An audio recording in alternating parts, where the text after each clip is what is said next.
लोकसेवा आयोगको तयारी गर्दै हुनुहुन्छ? आउनुहोस्, आजको महत्त्वपूर्ण वस्तुगत प्रश्नोत्तरको अभ्यास गरौँ। प्रश्न 1, ऊर्जा खपत वृद्धि तथा निर्यात रणनीति 2083 अनुसार विक्रम संवत 2092 भित्र नेपालमा कुल विद्युत कति उत्पादन गर्ने लक्ष्य रहेको छ? उत्तर हो 28,500 मेगावाट। त्यस्तै गरी मुख्य तथ्यहरू रहेका छन्।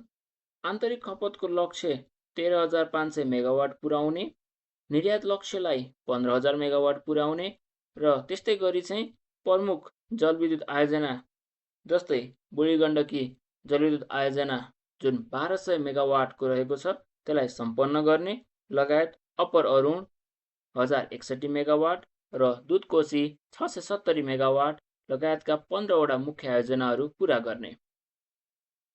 प्रश्न 2,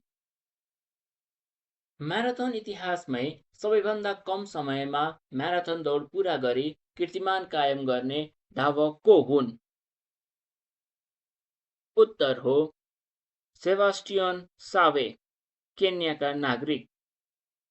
उनले 1 घण्टा 59 मिनेट 30 सेकेन्डमा 42.195 किलोमिटर दूरी पार गरेका थिए भने उक्त प्रतियोगिता लन्डन म्याराथन 26 अप्रिल 2026 मा सम्पन्न भएको थियो। महिलातर्फको विजेता भने टिकस्ट असेभा इथियोपियाकी हुन्। प्रश्न 3, नेपालको वर्तमान आर्थिक स्थिति पत्र 2083 अनुसार कुल गृहस्थ उत्पादन जीडीपीमा कृषि क्षेत्रको योगदान कति प्रतिशत रहेको छ? उत्तर हो 25.2%।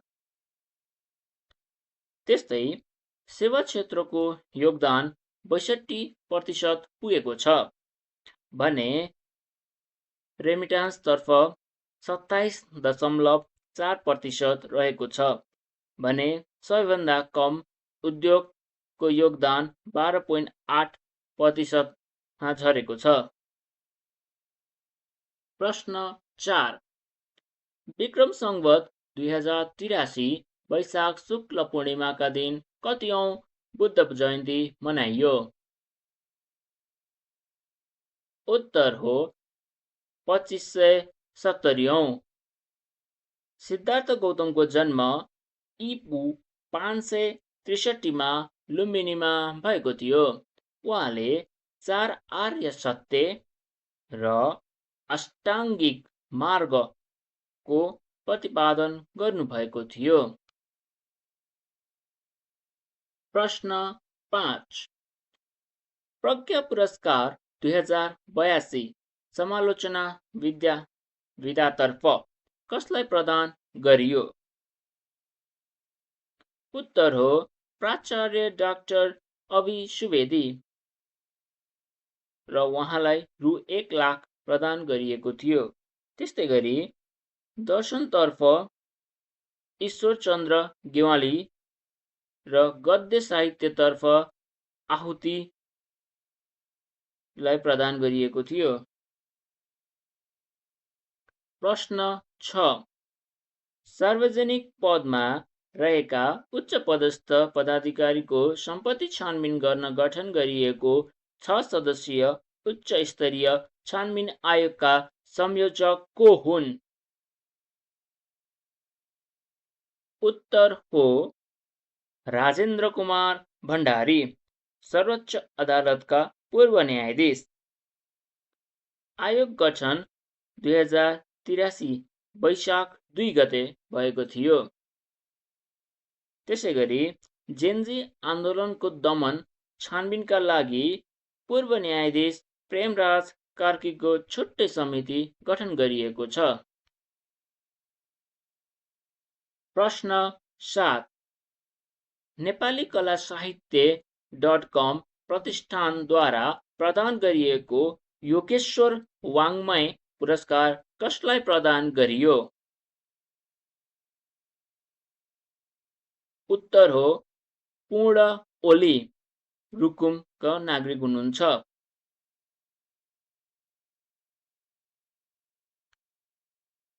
प्रश्न 8 T20 अन्तर्राष्ट्रिय क्रिकेटको इतिहासमा एकै खेलमा 9 विकेट लिएर विश्व कीर्तिमान कायम गर्ने पहिलो खेलाडी को हुन्? उत्तर हो लाउरा कार्डोसो। उहाँ ब्राजिलको नागरिक हुनुहुन्छ। त्यसैगरी उनले लेसोथो विरुद्ध मात्र 3 ओभरमा 4 रन दिएर 9 विकेट लिएकी थिइन्। प्रश्न 9 सन् 2026 मार्चमा अस्ट्रेलियामा सम्पन्न एएफसी